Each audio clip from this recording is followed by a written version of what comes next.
কি করছো এখানে দাঁড়িয়ে সুস্মিতা? বুঝতে পারছি না জামাগুলো তুলবো না তুলবো না। আরে রোদ্দুর রয়েছে, তার মধ্যে আবার ছিটে ফোটা বৃষ্টি হচ্ছে। একটা কাজ করো, কি করবো? এদিকেও তো রয়েছে, তুমি ওখানে দাঁড়িয়েই থাকো। যদি ইনকেস জোরে বৃষ্টি নামে তাহলে তুলো, তা না তো যদি বৃষ্টি না হয় দেখো, ওয়াচ করো, রোদ্দুরে শুকিয়ে একবারে নিয়ে আসো।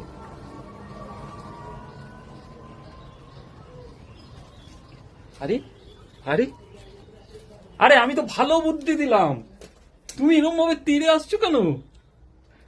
শুদ্ধ মানে আমার পেছনে মানে করবে। আমি একটা ভালো কথা বললাম, মানে আমি দাঁড়িয়ে থেকে দেখছি যে বৃষ্টিটা যদি কমে যায় তাহলে তুলবো না। আচ্ছা, আমি ভুলটা কি বললাম? আনলাম তুমি দাঁড়িয়ে থাকো, যদি জোরে বৃষ্টি নামে তাহলে তুলবে, আর যদি রোদ্দুর থাকে তাহলে দাঁড়িয়ে থাকো, শুকিয়ে নিয়ে আসবে। তোমার ইঙ্গিতটা অন্যরকম ছিল কথা। কি ইঙ্গিত ছিল? চুপ করো, বেশি কথা বলো না, আমি বাইরেই যাই থাকবো। হ্যাঁ। না বৃষ্টি